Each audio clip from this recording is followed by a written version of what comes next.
Good morning, good afternoon, good evening, depending on where you might be around the world. And welcome to our latest webinar, Ask a Professional Scrum Trainer, featuring Professional Scrum Trainer Stephanie Ockerman. My name is Eric Neighborg, and I'll be your host today, taking you through questions and hopefully taking lots of your questions, and Stephanie's here to answer them. So we'll get started in just a minute. Just a little bit about this series. This is your opportunity to ask your questions of professional Scrum experts. We try to run one of these a month. So keep looking, keep watching, and definitely keep joining. As they've been quite successful and a great opportunity for you to interact. We probably won't get to all of your questions today. Generally, we don't, but Stephanie will respond to you directly via email following the webinar if we don't get to your question. Just a little bit about Scrum.org. Scrum.org is founded by Ken Schwaber, co-creator of Scrum, and he continues to run Scrum.org as our chairman. We really have two different areas to help. One is learning through training, our professional Scrum trainers like Stephanie, through books and other lots of free resources like learning paths, blogs, videos, these webinar series and other things. And then validation, certification, tests and assessments to validate your learning, validate your knowledge, and ensure that what you've learned and then proof of what you've learned. Different training courses.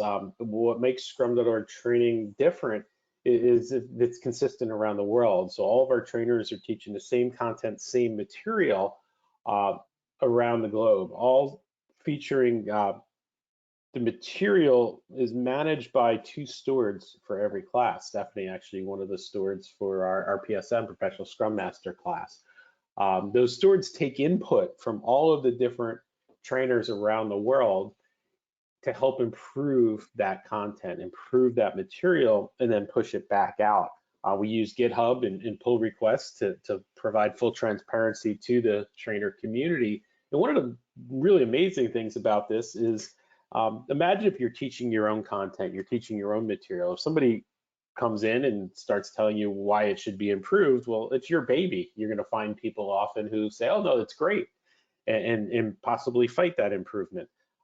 It's not Stephanie. It's not her content. It's not the content of the steward. The steward is the shepherd for the greater community and bringing that content in. And therefore, they're really a great set of people to help shepherd and steward the improvements to the class.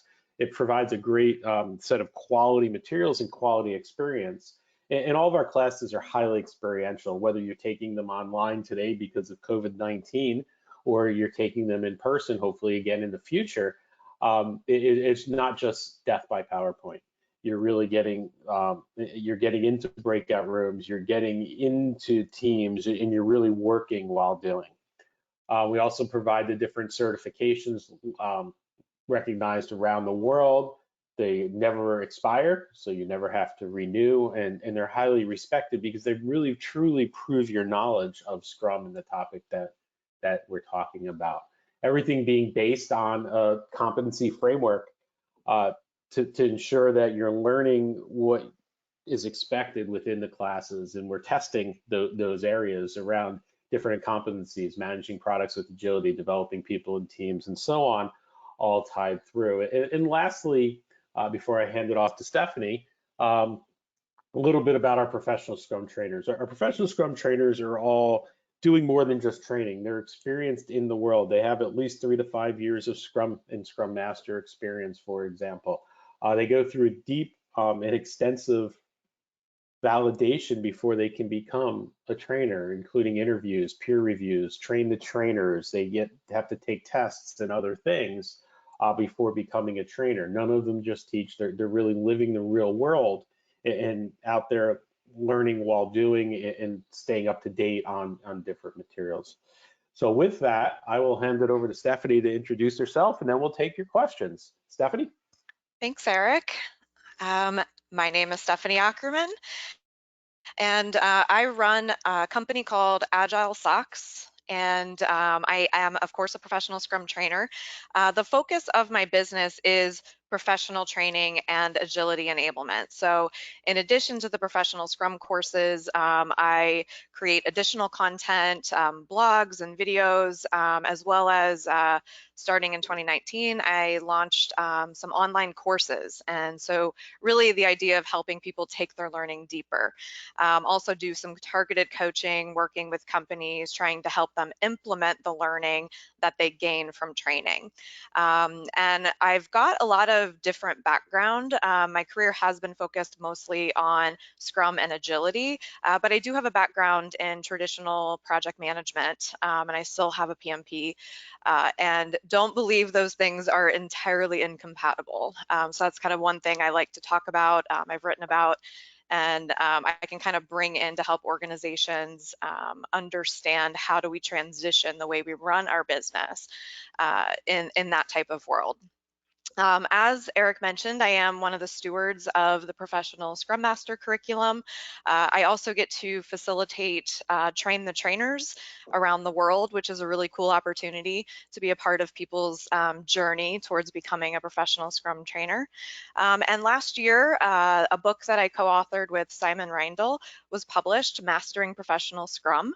And my biggest focus right now has been launching a new online course called Coaching Skills for Impact, really targeted towards Scrum Masters who want to level up. So I love the in-person training and being able to have experiential multiple days working with a group and getting really grounded in those core concepts that we have in our professional Scrum courses. And I've now had the opportunity to kind of help people go a little bit deeper with additional skills and concepts that they can use to be the best Scrum Master they can be.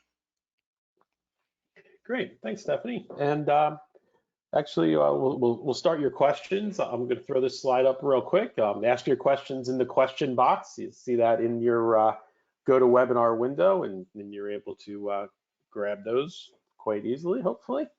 Let's get started. The first question that came in actually goes right to your background, and I think you touched on it a little bit. As a traditional project manager, how do I step into Scrum and the Agile project management platform, Scrum Master role, and so on? I know this is exactly the path that you took, Stephanie. So do you have some thoughts? Yeah, a lot of thoughts on this one because I did take this path myself, and I don't think there is only one path. So just to start with that.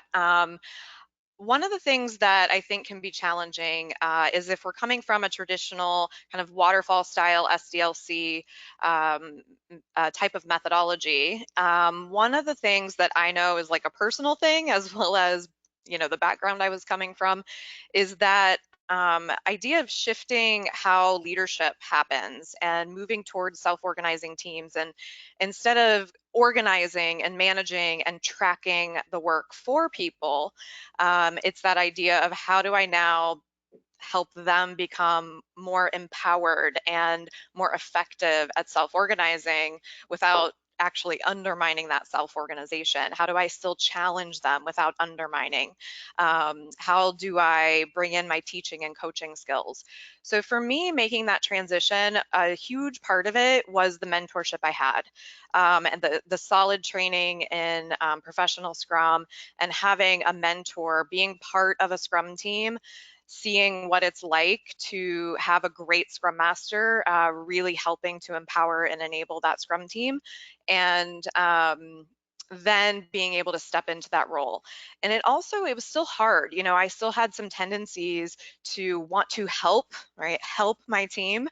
And, I had to really start to observe myself and my interactions and think about, when I ask a question, is it a leading question, or is it something that's really opening up the possibilities for the Scrum team to have a better discussion?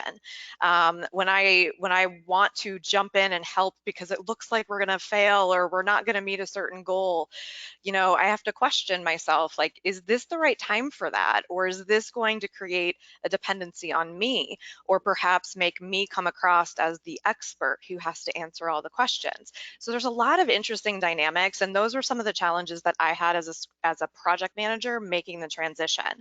But the thing for me that made me know Scrum Master was a good fit is the idea of servant leadership really resonated with me. So by doing the work, getting feedback, a lot of times early on that was like, hey, you're kind of wearing your project manager hat right now, and being willing to reflect on that and go out and learn more skills. So yeah, I bring my organization skills to support my Scrum teams today. My project management background definitely serves me, also helps me understand the organization better so that I can help remove impediments. I understand some of the challenges in the organization. I can have empathy, and I can speak a language that sort of helps people understand. We can find solutions that enable more agility and move us towards where we want to go. So I can bring all of that, but I also had to bring in other skills. And a lot of it was personal leadership, thinking about like, how am I showing up? What's my intention right now? And being really mindful of how I am speaking, what my energy is, and actually really getting good at listening, and having a better appreciation for needing to better understand different perspectives and figuring out how do we creatively move forward when we have different ideas and perspectives. And a lot of times, no clear answer, no right or wrong. There's lots of paradox to navigate.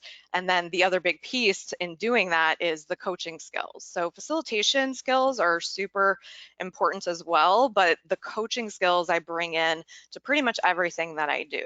So I think it's just a matter of having solid training, having somebody who can mentor you is super helpful, and then going out and figuring out what's the next skill I need to work on, what's the next thing I need to learn. And as you're doing that, actually being intentional and practicing it and reflecting on it and keep getting better. Great, thanks, Stephanie. I knew that one would be right up your alley since it's the life you lived. It Um, is. so the next question, I think this really comes to conflict in general, but Xavier asked the question in a specific way, so I'll ask it this way, but I think it's really probably more around conflict. Two developers are arguing about delays to dev. Um, who and how can it be stopped? I think to me, the question is more, as a Scrum Master, how can you help developers and development team members dealing with conflict? Yeah, conflict. It's inherent, right?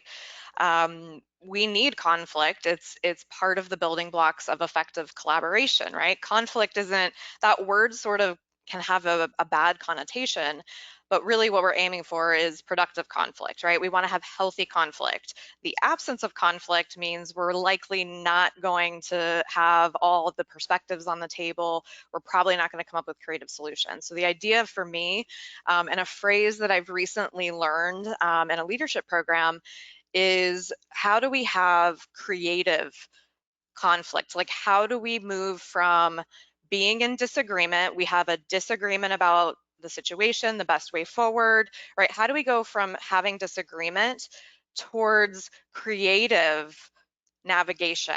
Instead of getting reactive and trying to kind of like, let me convince you of my point, how can we be more open to understanding each other and understanding that we appreciate each other and we appreciate what we each bring in. There's a human side to navigating conflict. It's not just the actual thing that we're trying to decide or navigate through. So it's that bringing in that empathy and that, I care about this person, realigning towards, we all want to deliver a great product. We all want to deliver valuable solutions. There's multiple ways forward. We don't know all the answers. So when we can kind of like take a step back and then come forward and work together with that being our intention and the energy that we're bringing to the conversation, we also can leverage specific things like having a shared goal. So if we have a sprint goal, it can be helping as a Scrum Master, sort of helping them focus on, well, let's take a step back. Like, what are the goals we're trying to achieve, right? We have sprint goal that can help us guide our decision making. We have our definition of done that can help guide our decision making. So leveraging what Scrum gives us But then also we as humans have to come in with that open mind, remembering our Scrum values, right? Like we're all committed to doing the best thing for our customers, for the organization. And so sometimes it can be helpful as a Scrum Master to actually, when things are getting heated or maybe feeling like we're disagreeing and not really understanding each other, maybe take that step back and remind us of our Scrum values, remind us of what's important to our team, and then look forward. What are we aiming for? And invite the discussion there. And the idea here is you want to create a new way forward, right? So maybe you've got two different ideas. And in the end, when we actually seek to understand those different ideas and seek to understand what problem we're trying to solve and what goal we're trying to aim towards, we might even come up with a better solution. That's, maybe a hybrid or something totally new that's created through having a more open and creative discussion. And one other thing I like to add with conflict, because I clearly don't know the full context of the situation, but if conflict is truly like in an unhealthy place, I leverage coaching skills and I work with individual team members as well as at the team level. And so there are times when it does make sense to more directly work with people in terms of helping resolve conflict. It's just something you want to be careful about, like not becoming a go-between where like your Scrum team is always relying on you to resolve the conflict when they just don't disagree. So a lot of it is teaching, modeling, modeling it yourself. It's great to be a role model for this because you're going to have conflict with people as well as a Scrum Master, and coaching them through those challenges. Great. Thanks, Stephanie. This is, I guess, somewhat along these same lines, but a little different and actually tied very closely to the video that Stephanie has done. It's probably one of our most popular videos. I may get the title wrong, but it's along the lines of your daily Scrum is not a status meeting. So someone has a question here. One person at the daily Scrum speaks too much, too long. The Scrum Master says to stop at 15 minutes. How can it be better next time to give everybody a chance to speak? Do you have any suggestions, recommendations, ideas for how they can improve their daily Scrum? So Yeah. I'd suggest you watch her video as well. Yeah. Yeah, so the video you're referring to, it is interesting. I get a lot of questions because people are like, I watched this video, and they have more questions. So this is a great one to be addressing here. And I love that this was specific. So with this specific question, one of the things that I think is really important is that the daily Scrum is for the development team by the development team. That's kind of the way I talk about it, right? It's supposed to be their working session. It's their event to inspect their progress towards the sprint goal, collaborate, understand how they're going to work together for the next 24 hours, identify any impediments.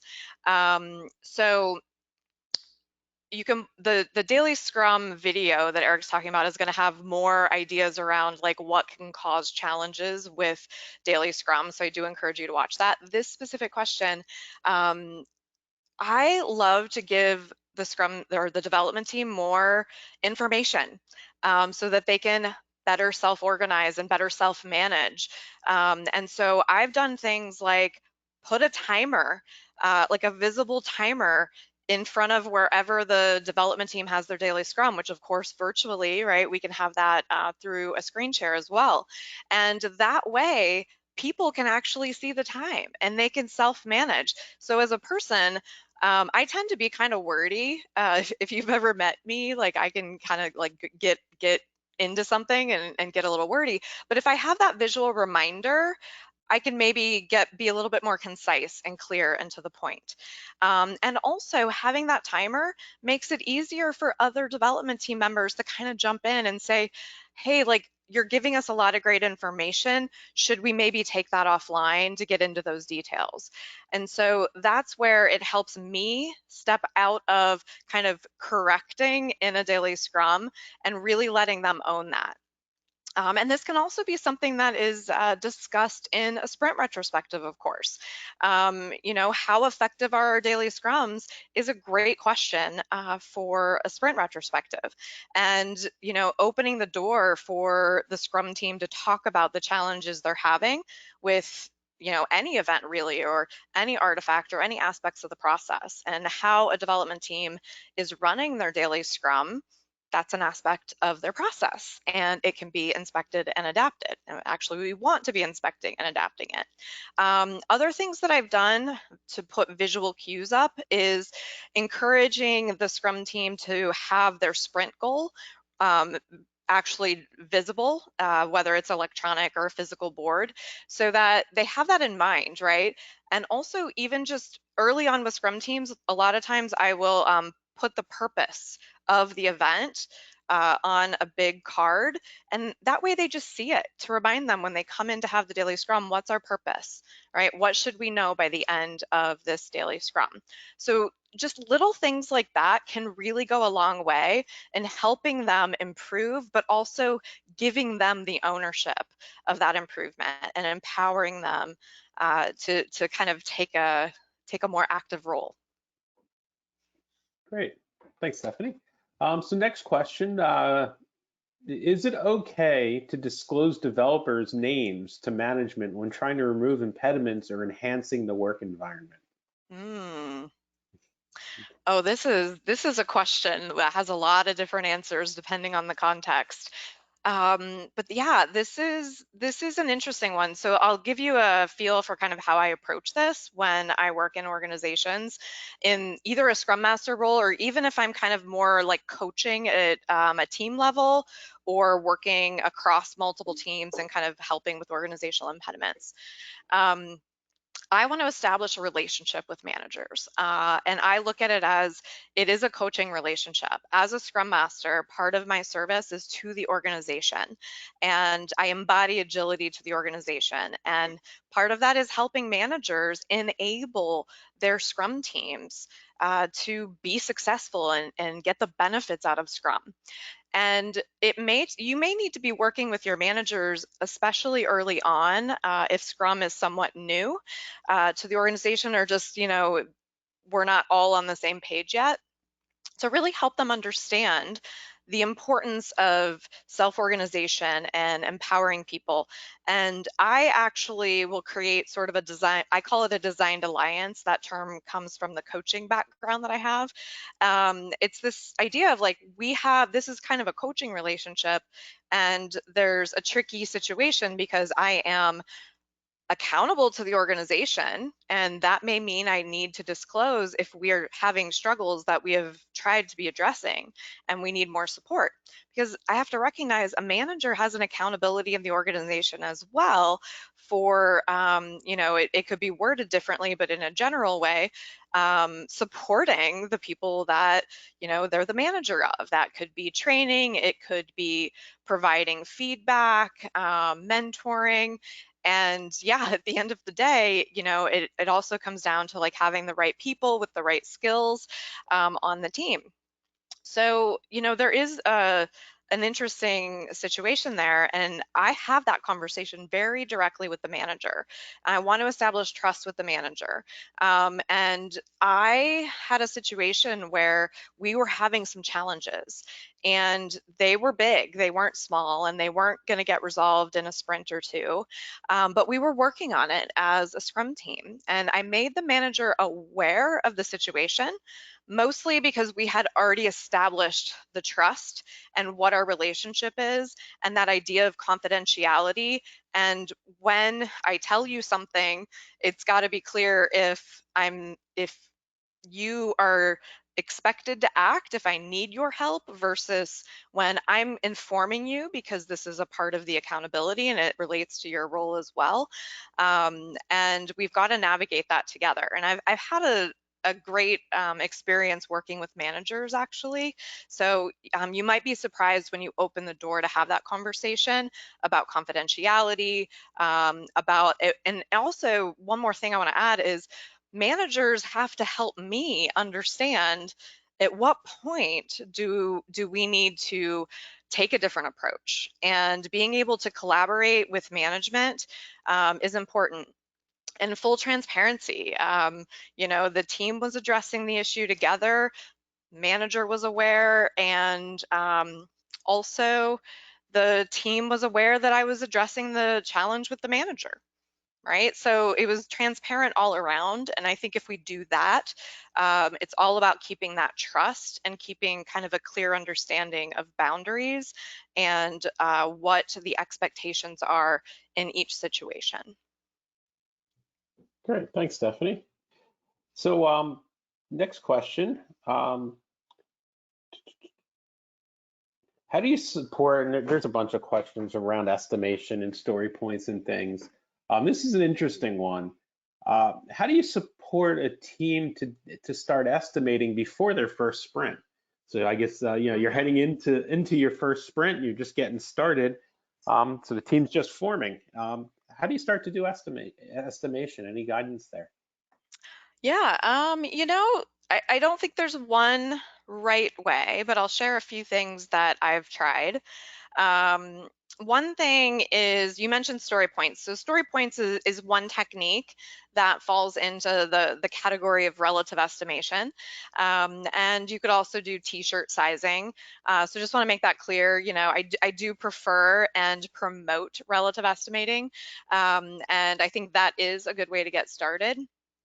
But thinking about looking at our past work and thinking about, even though we weren't really working in sprints necessarily, there's probably an intuitive feel to some degree amongst the development team around roughly how complex, how big are, features, functions, enhancements, these product backlog items. And the other thing is, so just to clarify, start with something comparing to things that we know and start thinking about like, well, would this have been, let's just say we're using t-shirt sizes to keep it simple for this.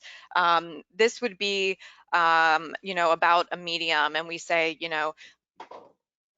compared to this one, like, is this new thing we're doing smaller or larger? A lot larger or about the same? And that's just a way to get started.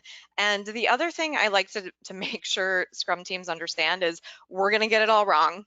These are estimates. Even if we've been working together for a year and like rocking it, we're still going to be wrong because they're estimates. The word inherently means it's wrong.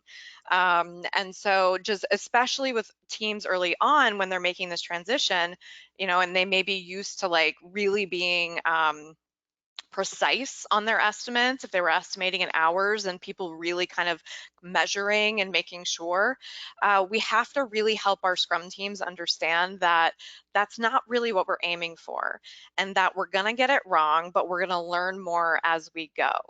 And so that's really where I start. Is it's like we look at our past work, we try to kind of do a rough high level comparison using relative estimates, and just we're going to get it wrong. Let's learn as we go.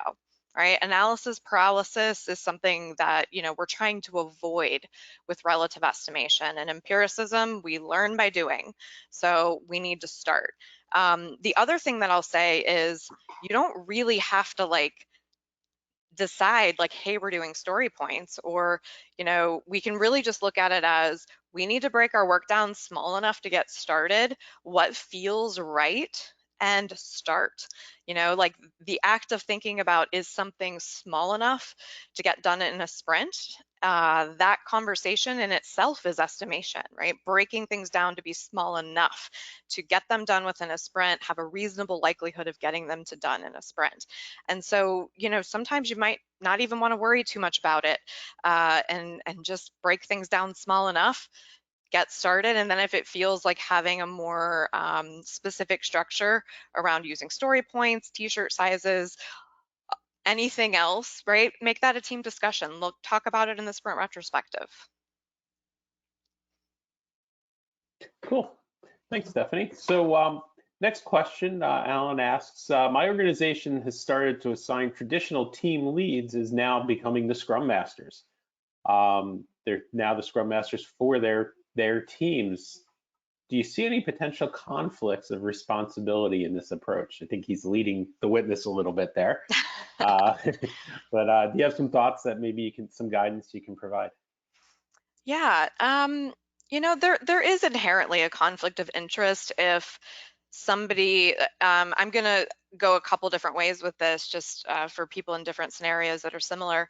If that team lead is considered their manager, like there's a direct reporting relationship, of course there's gonna be some challenges. One I often hear is, I actually hear this from managers, which is interesting. I hear this from team managers who are put in that position of being a scrum master, and they're like, I want to make sure my team feels open, like they can come to me with things and trust me, and I worry about when I say something, are they going to take it as a directive? And those are very real concerns, and I actually love that they're asking those questions because it tells me they understand the scrum master role and that there is an inherent conflict potentially when I am a direct manager of somebody.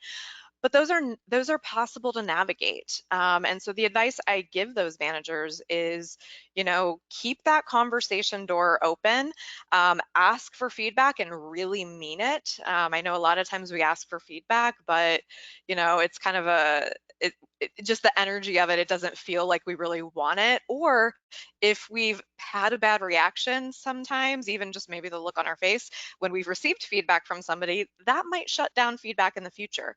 So there's a lot of those little things to be aware of. And I think it's a great discussion to be having ongoing, both as kind of one-on-ones with team members, as well as in the sprint retrospective. It's a great time to talk about it, and create that open conversation. Just simple questions like, how can I be a better Scrum Master? How can I be a better manager? And, when do these get confusing for you? And maybe let's talk about when do they get confusing for me? Some very simple thing is I tell people to, think of it as I'm putting on my manager hat, or maybe it's I'm putting on my Scrum Master hat, whichever one, but just to be really clear, when we're kind of in that multiple role scenario, that everybody involved understands, like, what's my come from place right now? Am I coming from the place of a Scrum Master? Am I coming from the place of your manager? Now, there may not be a direct reporting relationship with a team lead being the Scrum Master. This could simply just be, just kind of a hierarchy of titles. And again, like, there could be an issue, but there doesn't have to be. It all depends on, how the team lead approaches their role, as well as how the team members are treating the team lead. And it's having a conversation around, hierarchy, authority. Like, is there some baked in assumption that because I have a certain title that I know more or I'm an expert? Let's have that as a transparent discussion. And that sort of lessens some of the, like, people are stressed about it, right? Like, people know it's an issue. Are we talking about it? That's something to just, let's have that conversation. Let's be open. Let's give each other feedback. Let's work to improve where we're challenged. And most people are challenged when those types of issues come up. And so if we're not talking about it, that's it's still probably there. And then the other piece I do want to take the opportunity to add here is I think we need to be really careful about just taking people who are in a certain role today and saying, oh, you're now the Scrum Master. Um, there are distinct skills and traits involved in being a Scrum Master, and I think that we need to kind of recognize that. And also, to some degree, does that person want to be a Scrum Master is a really great question to be asking as well. So a lot of this is about an open dialogue and exploring with a clear understanding of what are the accountabilities of a Scrum Master. Where do we see some potential challenges or conflict? And of course, the other thing I've run into is team leads, or especially if they're a manager, they may have responsibilities that pull them away from the Scrum team. And then the question is, do they have enough time to effectively fulfill their accountability as a Scrum Master? And that is another that's another good conversation to be having ongoing, because things shift and things change over time. Great. Thanks, Stephanie. So here's one that comes up a lot. You started to talk about this a little bit um, in the estimation part. The way this question's asked, I think it goes a little bit deeper. Lots of people don't believe in velocity. Some do. Kind of where are your thoughts on velocity in general? And I know one of the things that we talk a lot about is don't use velocity as a weapon. I know I wrote an article recently in one of the magazines exactly around this. People will cheat it. Don't measure team against team. Don't tell the team they need to improve their velocity because it's easy to improve it. It used to be a 3, now it's a 5. Good, I improved. It's Eric, velocity is. you're running through my whole soapbox right now when this I'm question sorry. comes up. I love it. I'll let you take the rest. But what are some of your thoughts around the use of velocity? Where is it valuable and where is it not? Mm-hmm. Yeah, well, I love the phrasing of that question, because the question is it valuable, right? Like, are we getting value from it? And when we think about that question, are we getting value from it? Um, well, what is the purpose of velocity? Well, the velocity is really just our past ability to turn product backlog items into working product, right? Into done increments of product. So really the benefit of velocity is it helps the Scrum team understand a little bit more about what their past history has been, and that is an input potentially to sprint planning. And there's also the idea of intuitive understanding of their past ability and intuitive understanding of the complexity and size of the upcoming work. So velocity helps create transparency, but that transparency is to what has happened in the past. And so I want to tie into some of the points you were making, Eric, that the reason we don't want to incentivize, improving velocity or trying to compare Scrum teams is velocity will lose transparency, and then it no longer serves its purpose. And then of course it can lead to a lot of anti-patterns as well. So if we're using velocity, the question is, are we getting benefits from it? And do Scrum teams need it? I don't know. Are they able to get to done increments frequently? Are they getting to a done increment every sprint? Are they able to forecast to the necessary extent that is needed for their type of product? And that question, what I'm hitting at is, this is kind of product dependent in my mind, like how much time you actually spend and how detailed you want to get with your forecasting is, and release planning is kind of dependent on your product and your organization or business needs. So some Scrum teams that are doing more of a continuous delivery style, where they're just like putting stuff out every time a product backlog item is done, they tend to have less rigor around the estimation. They're still estimating in a sense, because they're breaking things down small enough to get them done in an increment and have a reasonable likelihood of understanding the complexity and size. But velocity is a technique. The word velocity isn't even in the Scrum guide. Now, I will say most of the Scrum teams I've worked with, they've used velocity to some degree, but it wasn't, again, because we did the work to understand and level set on what velocity is, it wasn't the be all end all. And we didn't spend a ton of time trying to like really nail down the perfect estimate, which doesn't exist, as I said before. So most of the Scrum teams I've worked with, even if they're doing continuous delivery, they still have some need to forecast. In some cases, it's not too far into the future. So they don't necessarily worry so much about like sharing velocity charts. They just kind of have their own way of like having that sense of velocity. And being able to forecast. And so it can be more fluid and flexible. So I've found it needed, but I think the way we use it needs to be very much driven by the value that we're getting from it. And just other tip that I normally use in my soapbox is I don't share velocity. And I should say I encourage Scrum teams not to share velocity outside the Scrum team. If you are having challenges with, they're not really being that clear understanding of the purpose of velocity. It is a measure for the Scrum team, right? The development team can use it to inspect and adapt. And that comes into play when we're realizing like, oh, we're struggling to get to done. Like what's happening? We get these things partway through and we're not getting them done. When we're having those conversations, velocity might be helpful, but there's a lot more we need to be looking at.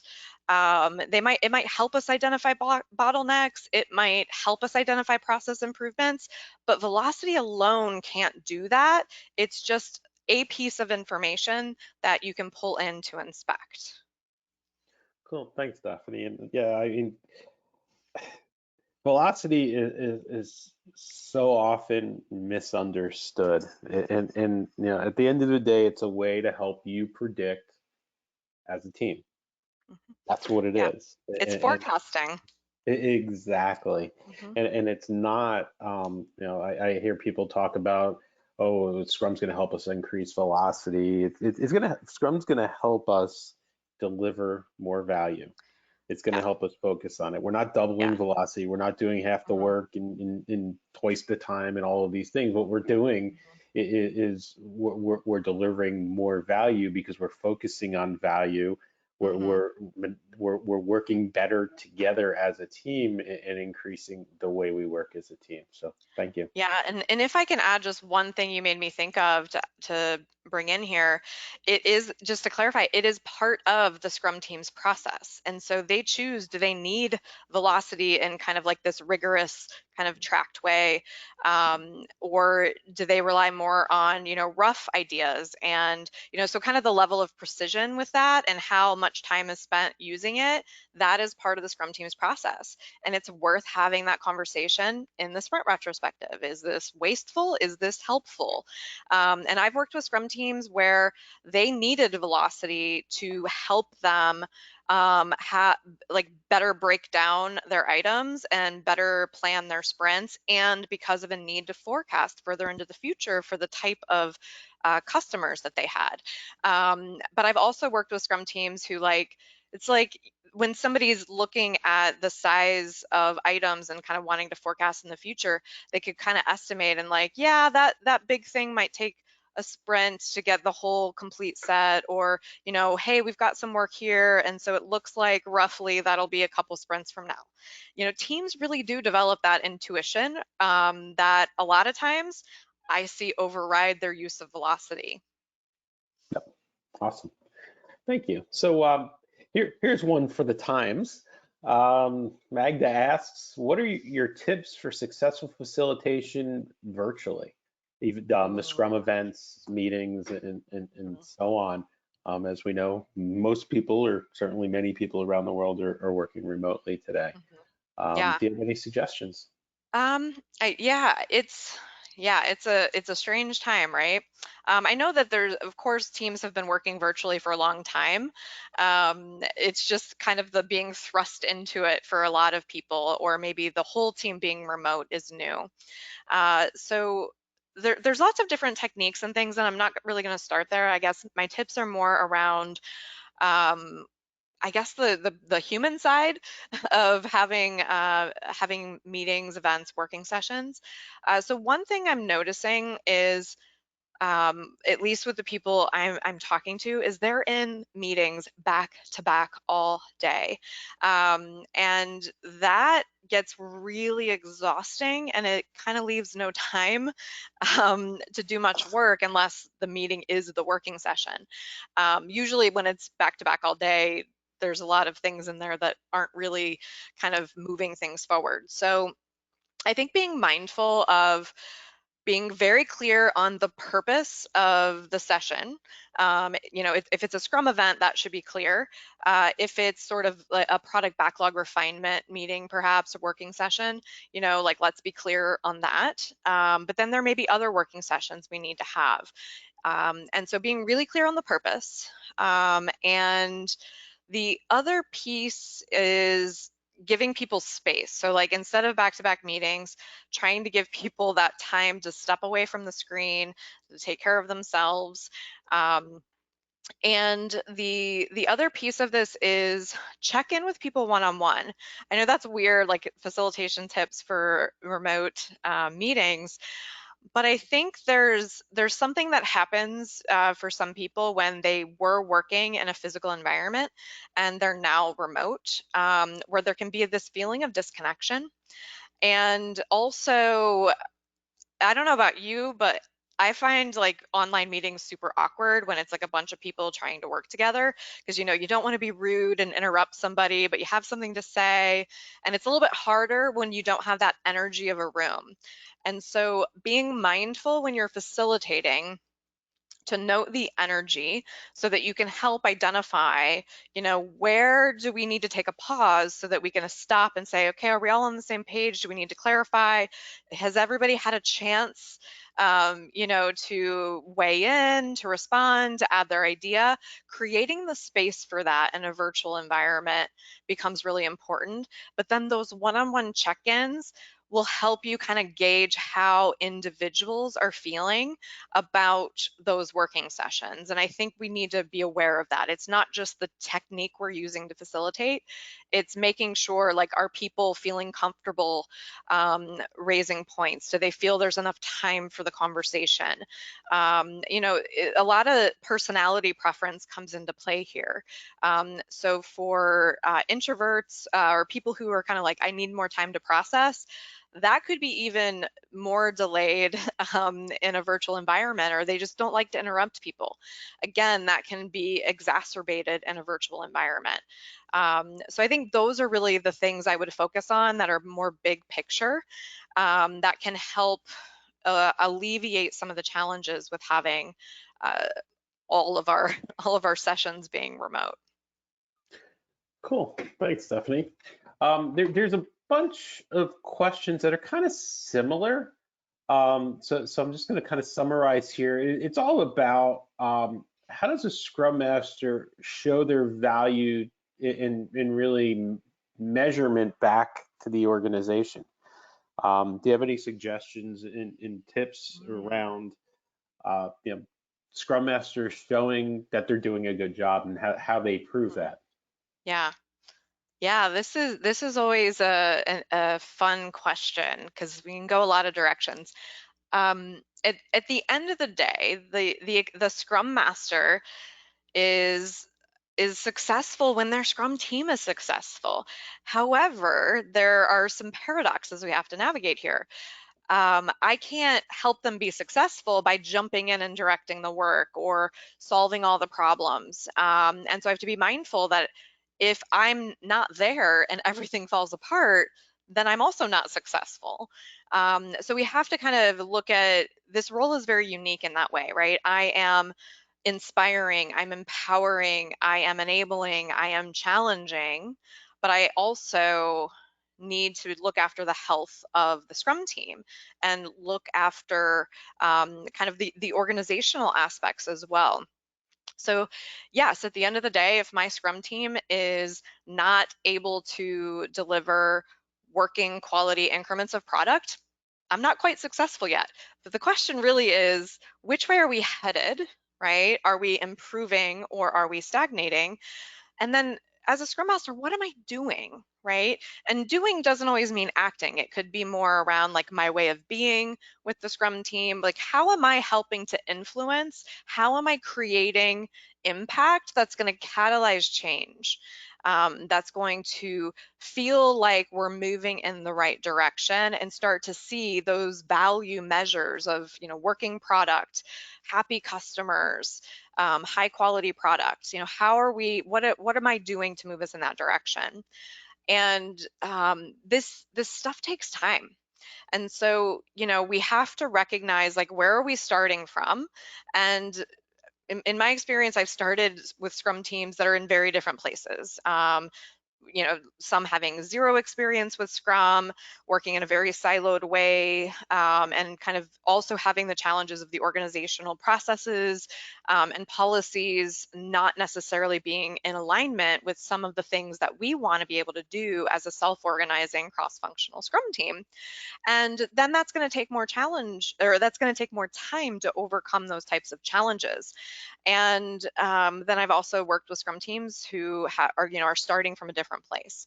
So look at where you're starting or where you are right now, and look at what is the success in terms of true successful outcomes, and then look at, how do I help improve these outcomes, right? And how do I manage those kind of competing interests of, well, they're not really competing interests, they just kind of bring up some competing things within ourselves. This idea of them, the Scrum team delivering value frequently with high quality and being self-organizing, having high morale, enjoying their work, learning and growing, continuous improvement, embodying agility to the organization as well. One other thing I like to remind Scrum Masters of is, it's not just about the low-hanging fruit of, removing impediments. That, we need to also be keeping in mind, how are we chipping away at some of those larger organizational impediments? So kind of managing all of that is in the realm of measuring success. It's not, you could say there's a simple answer of, are we delivering value every sprint and do we have high quality? And looking at the value metrics around, the product, our customers, our business, that is important, but there is a bigger picture to consider. Great, thanks, Stephanie. So the next question, we've got time for probably one or two more. Does a Scrum Master have to be technical? Hmm. Well, I wouldn't consider myself that technical. I'm technical enough. I have written code before. You don't want me to write code though. Um, yeah, this is an interesting question. I don't really have a strong technical background. I have like a little bit of a technical background. I can certainly follow conversations, and understand kind of conceptually and be able to support high level conversations and follow along. But I don't think that's necessary. It depends is I guess my answer. I have found that having a little bit of technical background gives me the ability to be more, I guess, effective when it comes to understanding what's going on in a conversation. And a lot of times I'll ask a question that isn't the right question because I'm misunderstanding it. But a lot of times I do ask a good question that helps them think of a new idea or helps them move in a direction or helps them realize they're spinning and they need to, move forward with the decision. So, I don't think it's necessary. But I guess I will say that there may be instances I haven't come across necessarily where having a technical background may be desired. I think I definitely don't think it's a requirement, because as we've talked, a lot of the things I've been mentioning is really around that understanding and that ability to recognize, like, oh, this is about not having enough transparency, or hey, let's have a conversation about the transparency we need, in order to be more effective, or hey, like this seems like a conversation where I can bring the Scrum values in. This may be about how I help my Scrum team learn to effectively and creatively navigate conflict. This may be about facilitation skills and coaching skills, helping to create consensus around clear decision making. So I think there's a lot of skills that come into being a Scrum Master that aren't technical. And so my take on it is, you definitely don't have to be technical. And if you are technical, like that might be helpful for a Scrum team. And you also have to be aware of, when you might say something that could be perceived as you kind of intervening and solving the problem. So again, it's just a matter of self-management and really honing in on that bigger purpose of the Scrum Master role.